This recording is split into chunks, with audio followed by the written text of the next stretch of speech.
দাজ্জাল খুব ভালো করেই জানে যে তার এই বিশ্ব শাসনের পথে বাধা হচ্ছে মুসলিমরা। কারা? আর সে খুব ভালো করেই জানে মুসলিমদের মধ্যে সবচেয়ে বেশি বাধা হচ্ছে যুব সমাজ। যদি যুব সমাজ আল্লাহর ঈমান এবং রাসূল সাল্লাল্লাহু আলাইহি ওয়াসাল্লামের আমল এই দুটোকে নিয়ে যদি তারা পথ চলতে পারে, তাহলে তাদেরকে প্রতিহত করা এত সহজ নয়। এটা কিন্তু দাজ্জাল খুব ভালো করেই জানে, ঠিক এই এবং তার অনুসারীরাও খুব ভালো করে জানে। এই কারণেই যুবকদেরকে আল্লাহর রাস্তা থেকে সরিয়ে ফেলার জন্য দাজ্জাল এবং তার অনুসারীরা কিছু ফাঁদ দিয়েছে আপনাকে, ট্র্যাপ। যুবক ভাই একটু ভালো করে শোনেন। প্রথম ট্র্যাপটা আপনাকে দিয়েছে, আপনাকে দুনিয়াতে আসার যে জীবনের লক্ষ্য উদ্দেশ্য, আল্লাহর ইবাদত করা, আল্লাহর দিন প্রতিষ্ঠা করা, জান্নাতে যাওয়া, এখান থেকে সরিয়ে দিয়ে দুনিয়ার প্রতি মহব্বত দিয়ে দিয়েছে আপনার ভিতর। দুনিয়া আসক্তি আপনার মধ্যে দিয়ে দিয়েছে। সারাদিন চিন্তা, একটা চাকরি, একটা ব্যবসা, একটা বাড়ি, একটা গাড়ি, একটা স্ট্যাটাস, অলওয়েজ এই ফিকিরটা, এটাকে আমরা ইংরেজিতে বলি ম্যাটেরিয়ালিজম বা বস্তুবাদিতা। এই বস্তুবাদিতা আপনার মধ্যে ঢুকিয়ে দেওয়া হয়েছে। খুব সতর্ক থাকবেন, 1 নাম্বার। 2, আপনার সামনে নারীকে সহজলভ্য করে দেওয়া হয়েছে। মেয়ে নারী, এই নারী জাতিকে আপনার সামনে সহজলভ্য করে দেওয়া হয়েছে। অনলাইন অফলাইন যেখানেই যাবেন, নগ্ন নারীকে আপনি সামনেই পাবেন।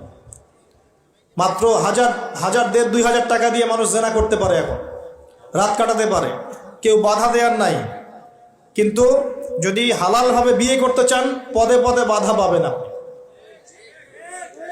পাবেন না?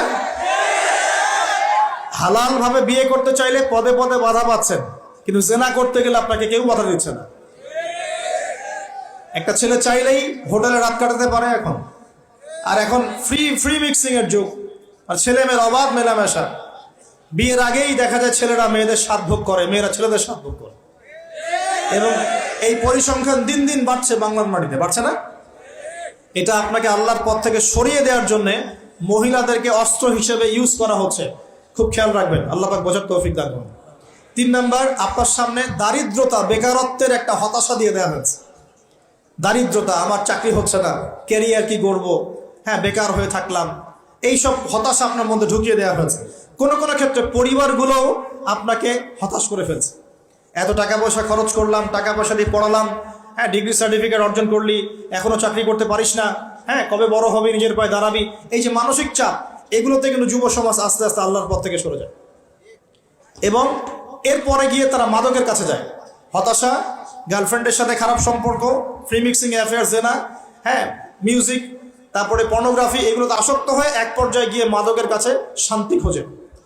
আর মাদক যখন আপনাকে পেয়ে বসবে, আপনি আপনার জীবনের লক্ষ্য থেকে হারিয়ে যান। এবং দাজ্জাল এবং তার অনুসারী বিজয়ী হয়ে গেল, আমরা হেরে গেলাম। এরকম ধাপে ধাপে আপনার সামনে অনেকগুলো ট্র্যাপ দিয়ে দেওয়া হয়েছে। বেকারত্বের ট্র্যাপ, হতাশা, নারী, জীবনের লক্ষ্য থেকে সরিয়ে দেয়া, এবং সবচেয়ে বড় কথা এখন চলছে ফ্রি মিক্সিং আর পর্নোগ্রাফি। এগুলো দিয়ে আপনার ভিতরে নূর, ইমানের নূর আর তেজটাকে তারা নষ্ট করে দিয়েছে। এখন এটাকে রিগেইন করতে হলে কি করতে হবে প্রিয় ভাই? প্রথম কাজ হচ্ছে দুনিয়াকে তুচ্ছ মনে করার মানসিকতা তৈরি করতে হবে। দুনিয়া ক্ষণস্থায়ী, তুচ্ছ। আমি এখানে থাকতে আসি নাই চিরদিন, এখানে আমার কিছু দায়িত্ব আছে। ওয়ামা খালাকতুল জিন্না ওয়াল ইনসা ইল্লা লিয়াবুদুন, এটা আমার দায়িত্ব। আর আরেকটা দায়িত্ব হচ্ছে হুয়াল্লাযী আরসালা রাসূলাহু বিল হুদা ওয়া দীনিল হক লিইয়ুযহিরাহু আলা দীনি কুল্লি, এটা আমার দায়িত্ব। আমার দায়িত্ব আল্লাহর ইবাদত করা, আল্লাহর জমিনে আল্লাহর দ্বীনটাকে প্রতিষ্ঠা করা। এই দায়িত্ব পালন করতে গেলে আমাকে প্রথমে জ্ঞান অর্জন করতে হবে। অতএব যুবক ভাইদের প্রথম কাজ হচ্ছে দিনের জ্ঞান অর্জন করা। কি করা ভাই? দিনের জ্ঞান অর্জন করা।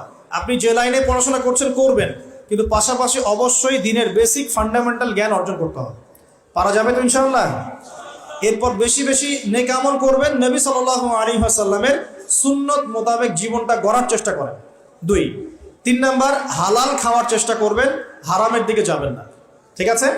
4 নাম্বার, হালাল রিজিকের ব্যবস্থা হয়ে গেলে বিয়ে শাদী করে ফেলবেন। জেনার ধার কাছেও যাবেন না। হালাল রিজিকের সোর্স হয়ে গেলেই বিয়ে করে ফেলবেন। তারপরে আদর্শ পরিবার করবেন, আপনার সন্তানদেরকে মানুষ করবেন, এবং সবাইকেই কমসে কম পার্ট টাইম দাওয়াতি কাজ করতে হবে। সৎ কাজে আদেশ করবেন, অসৎ কাজে নিষেধ করবেন। ইনশাআল্লাহ আমাদের ঐক্যবদ্ধ প্রচেষ্টায় আল্লাহর জমিনে দিন আবার বিজয়ী হবে ইনশাআল্লাহ তাআলা। আল্লাহ রাব্বুল আলামিন আমাদের সবাইকে বর্তমান পরিস্থিতি বোঝার তৌফিক দান করুন। আল্লাহ পাকের আযাব গজব যে কারণে আসে এই পাপগুলো থেকে দূরে থাকার তৌফিক দান করুন। আল্লাহ রাব্বুল আলামিন মুসলিমদের মধ্যে ঐক্য আনার তৌফিক আমাদেরকে দান করুন এবং বেশি বেশি নেক আমল করার তৌফিক দান করুন। আমরা চেষ্টা করব বেশি বেশি দাওয়াতি কাজ করার জন্য এবং আল্লাহ পাকের জমিনে দ্বীনের প্রচার প্রসার ঘটানোর জন্য।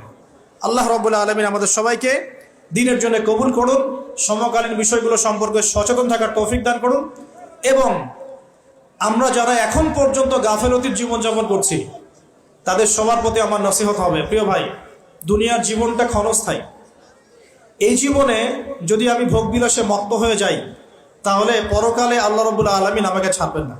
আল্লাহ পাক আমাকে একটা দায়িত্ব দিয়ে পাঠিয়েছেন যাতে আমি তার ইবাদত করি, তার দিনটাকে প্রচার করি, প্রসার ঘটাই, তার হুকুম আহকাম মেনে চলি এবং আল্লাহর জমিনে দিন প্রতিষ্ঠার চেষ্টা করি।